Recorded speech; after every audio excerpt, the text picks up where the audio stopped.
What's up, everybody? It's your girl, Mika, and we're back for another Red Cup Talks because once we got the Red Cup, we're about to spill some truth. And today, I wanted to come on, even though I'm still under the weather, so excuse my voice. It's very hoarse, but I had to come on here and just talk about what I am seeing right now, okay? First, congratulations to Donald J. Trump, and congratulations to all of Donald Trump's supporters. MAGA, we did it. It was a whole movement, a whole wave, okay? But what I really wanted to come on and talk about is liberal women and why they lost, okay? They can't seem to conceptualize this. They don't understand, and they're going nuts on social media. On top of that, the liberal women on mainstream media are going nuts. They can't conceptualize why they lost. And last but not least, they looked at the numbers and found out who were the demographics responsible for their loss. But first, let's get into liberals on TikTok. Here we go. I'm sorry. No. Why?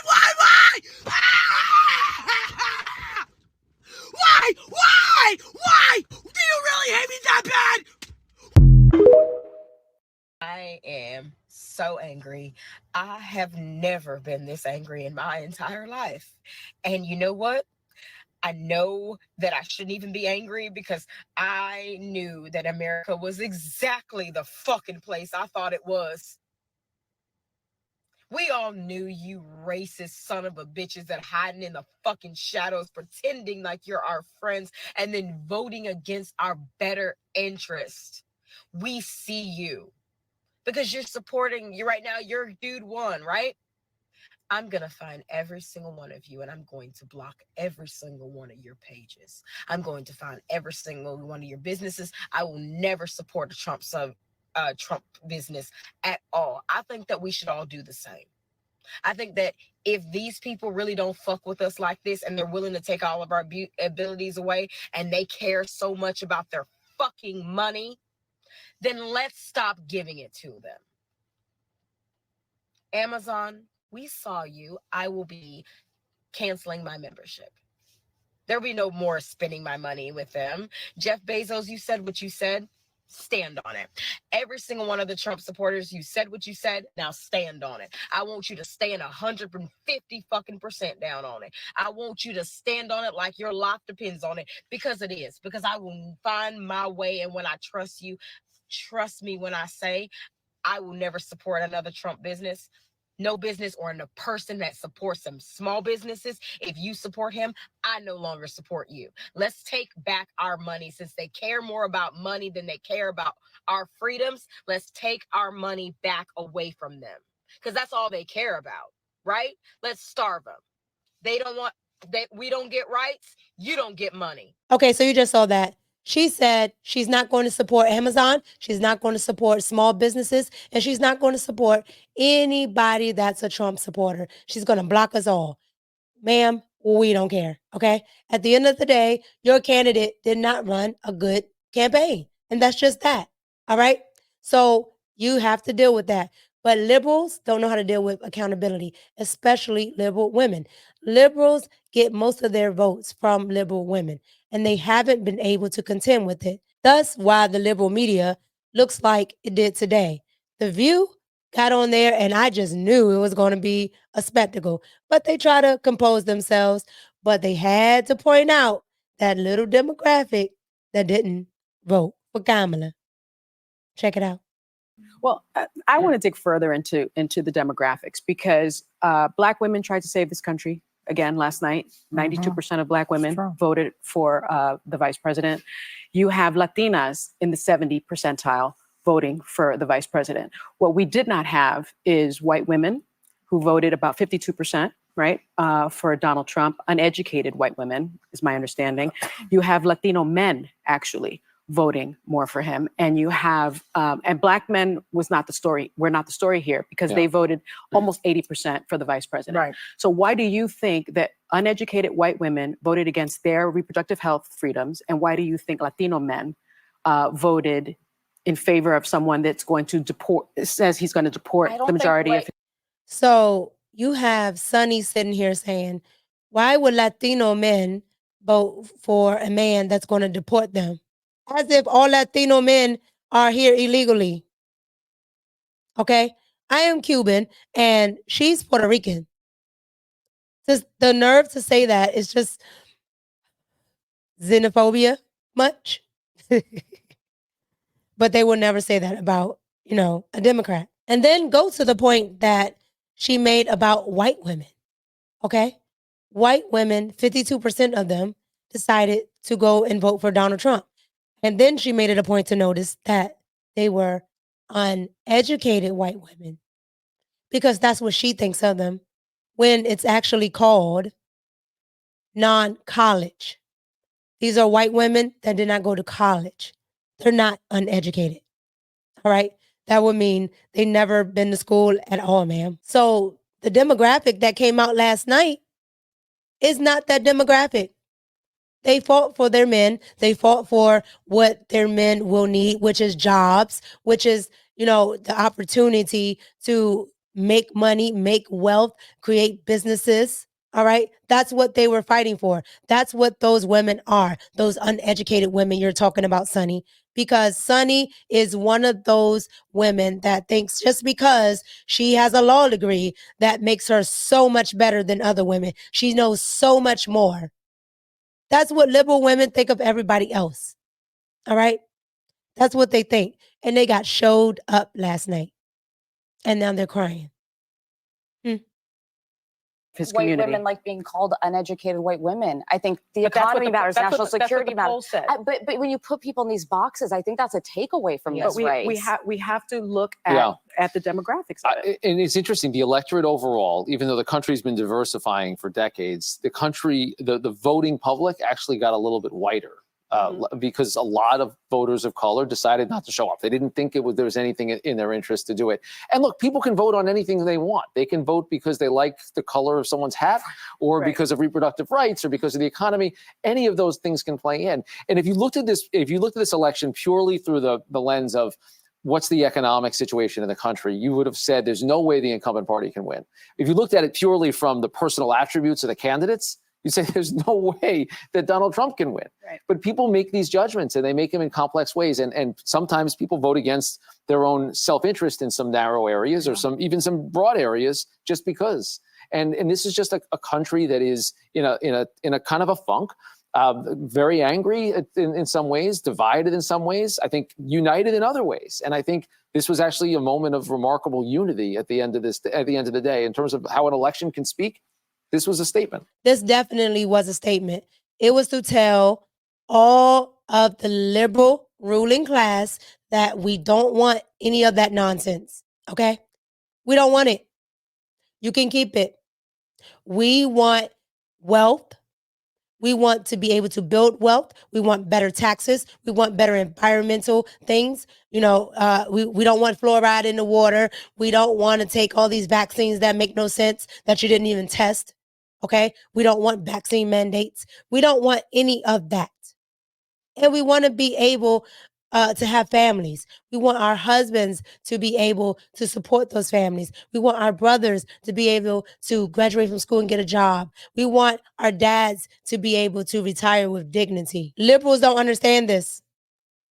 That's the problem. Liberal women don't look at it the same. They look at it as being in the 1950s when everyone else just looks at it as family. And that's why you got washed last night. Now, the real thing that I thought was a travesty was that Black women voted 92% for Kamala. And Kamala hasn't done one thing for Black women other than say that she's Black when she's not. But other than say that she's Black, I don't understand. 92%. So you just want a face. You don't want someone that's actually willing to do something for you. Okay? That's the problem.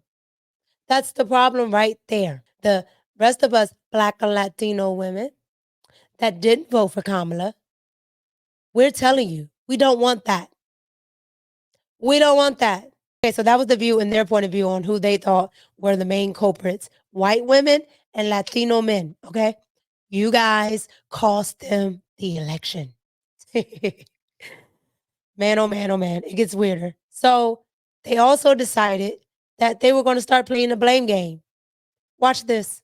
Kamala Harris's loss, a stunning defeat for Democrats. I'm just devastated. A somber mood at Harris's watch party overnight after Donald Trump dominated, blowing through the so-called blue wall of Midwest states that Democrats had counted on. Improving on his 2020 margins in more than 2,000 counties nationwide. In the key swing state of Pennsylvania, Harris underperforming President Biden's results. And further down the ballot, Republicans also flipped the Senate to their side. America has given us an unprecedented and powerful mandate. Now for Democrats, the soul searching begins. After an unprecedented race with Harris stepping in as the presidential candidate, just 100 days ago when President Biden withdrew, Harris tried to distance herself from Biden, but perhaps was still hampered by his legacy. This is about what the Democrats did while in office over the last 4 years. Inflation, which was so high during much of this administration. And many people are still feeling the pain of that. Exit polls show voters listed the economy as a major issue. Harris also underperforming in key areas. Where she's coming up short are in the cities. Even struggling in blue strongholds like New York and Virginia, despite a massive campaign blitz from major Democratic stars.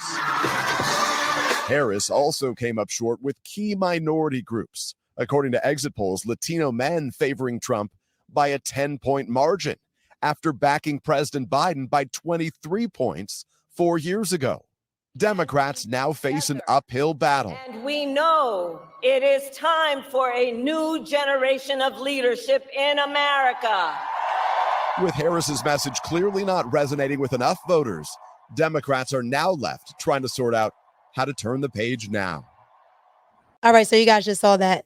They're playing the blame game. They don't want to take responsibility. Go figure.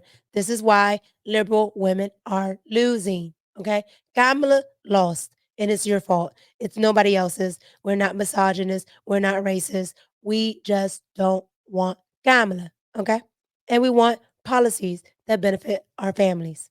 But you're not going to listen, so you had to take this loss. Take this L, take it on the chest. Now, last night, Kamala did not do a concession speech. She left her people in the win. And I do mean in the win. All right? And now she's giving her a concession speech. Check out what she did last night and then check out her concession speech. Here we go. To fight to make sure that every vote is counted, that every voice has spoken. So you won't hear from the vice president tonight, but you will hear from her tomorrow. She will be back here tomorrow to address not only the HU family, not only to address her supporters, but to address the nation. So thank you. We believe in you. May God bless you. May God keep you. And go HU and go Harris.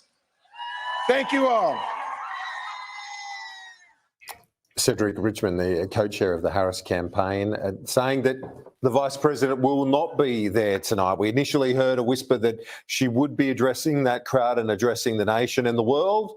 That's not happening, Andrew Clennell, so no show today. I think that's poor, Kieran. I think that's really poor. No one's really watching, just the entire world. Can't you at least get up there and say something? If you think the result is in doubt or you're not prepared to concede, say that.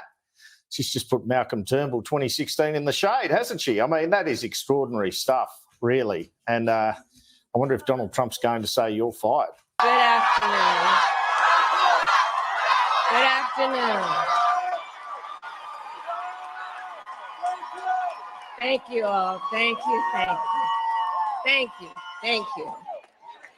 So let me say, and I love you back. And I love you back. So let me say, my heart is full today. My heart is full today, full of gratitude for the trust you have placed in me, full of love for our country, and full of resolve. The outcome of this election is not what we wanted, not what we fought for, not what we voted for, but hear me when I say, the light of America's promise will always burn bright. As long as we never give up and as long as we keep fighting.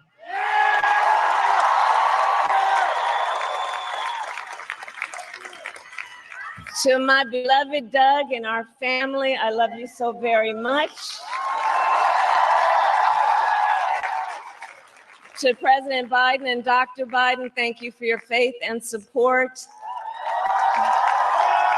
To Governor Walz and the Walz family, I know your service to our nation will continue. Earlier today, I spoke with President-elect Trump and congratulated him on his victory. I also told him that we will help him and his team with their transition, and that we will engage in a peaceful transfer of power.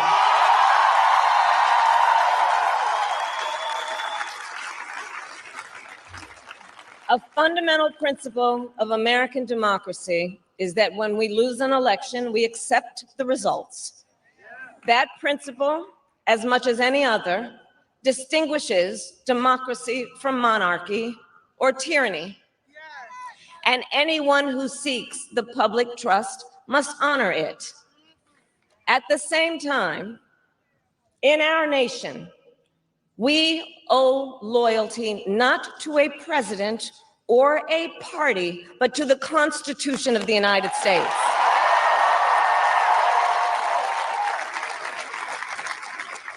And loyalty to our conscience and to our God. My allegiance to all three is why I am here to say, while I concede this election, I do not concede the fight that fueled this campaign.